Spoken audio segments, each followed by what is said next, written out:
Hello everybody and welcome back to the Fortress of Solitude. Today we're going to be continuing our free comic book day reviews with the All-In Absolute Universe Issue 1 special by Jeff Lemire, Giuseppe Camuncoli, Stefano Nessi, and Romulo Fajardo Jr. Things take a big turn in the Absolute Universe as Absolute Mirror Master, who we saw at the end of the first issue of the Absolute Flash book, begins his journey around the world, finding an advantage in not being tied down by connections, acting as if he isn't really there, and for many, he isn't, using the mirrors and reflections of the world to spy on others.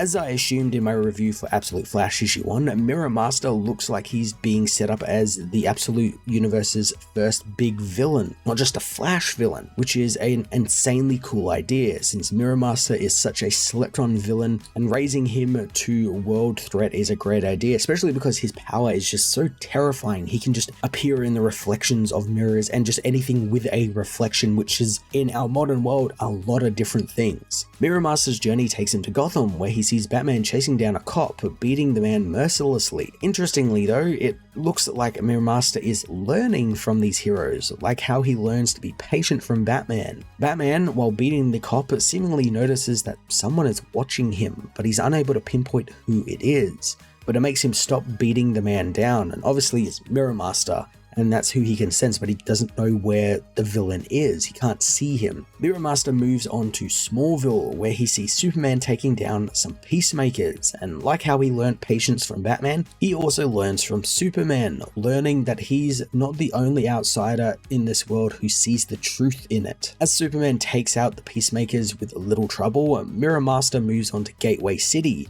watching the magical Wonder Woman battling some type of robotic bugs. Mirror Master knows that Wonder Woman is the only one of these heroes who knows how to actually deal with all these threats head on, and that is usually by killing them or like defeating them in a way that they'll never come back. Something we've seen in her Wonder Woman book where she'll kill giant tetrasides and different creatures if they try and attack her, and there's like no other way. Mirror Master trying to relate to these heroes is really interesting. It's not something I really had him pegged in doing, and I like that he's like studying them. They're like all his like test subjects more or less, and he's like kind of learning all these little things from them. And I like that he's also taking the wrong ideas. Like he's thinking what they're doing is exactly what he is doing, and he's kind of warping what these heroes have in mind for the world into his own sort of fantasy for what the world should be. Kind of like almost like he's viewing them through like a warped, cracked, imperfect mirror. The villain's journey continues, stopping in to see the Green Lanterns, a Martian Manhunter, a human who I think might be Hector Hammond as he's watching the stuff that's unfolding in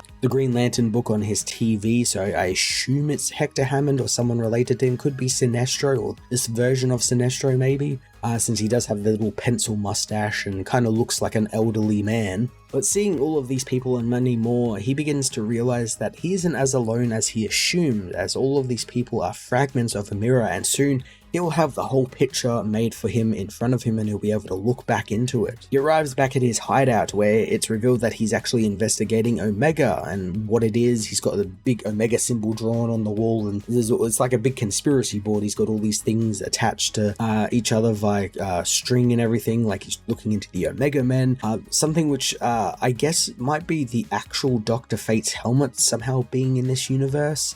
Something called the Temple of the Fourth World and the White Martians. It's a very cool tease for things to come across all of these books, and I like that it's all different things as well. It's not like a tease for Lex Luthor or something. It's a tease for weird stuff like Black Stars, the Despero, and Lazarus. And I like how Despero is spelled Despero, like it's a device maybe, not like a person called Despero. That's really interesting and different. It's just all really refreshing things that all of these books have been doing in spades. Like all of these Absolute books have been doing something really interesting with pre-established lore and just making them feel new and revitalized. The issue rounds off with a huge cliffhanger as it's revealed the Prime Earth Mirror Master has found the Absolute Universe, asking his Absolute counterpart if he wants to see his world if he shows him his. Now this is something I didn't expect, the Mirror Masters working together, but it's a great fucking idea. It's also adding more to what we've already seen for what I assume is going to be the upcoming crossover with the Absolute Universe, where we have have the Absolute Legion probing Prime Earth with different villains from the 31st century in search of Superman and what the Superman is. We're also seeing little trickles here and there throughout stuff in Challenges of the Unknown. So it's all sort of starting to come together, and I like that it's just all these little things, all these just little inconsequential things when viewed individually, but when starting to put them together, you start to form sort of like a web about what's happening. And I like that it's all just kind of causing chaos, which is a big thing for Darkseid. His whole thing is like chaos, and I like that that's exactly what all of this seems to be doing, just causing chaos for the Absolute Universe and of course for the Prime Universe as well. The Absolute Universe Free Comic Book Day issue was a load of fun, again putting Mirror Master in the spotlight, setting him up as the first big main threat these heroes will have to come together to fight. So refreshing and different. Jeff Lemire using the character and setting him up as a guy learning the wrong lessons from these great heroes is cool, really playing up the mirrored imperfect concept of Mirror Master himself. Can't wait to see what he does with the character over in his Flash book or heading into the big summer storylines in a few months. I'm going to give this issue a 9 out of 10.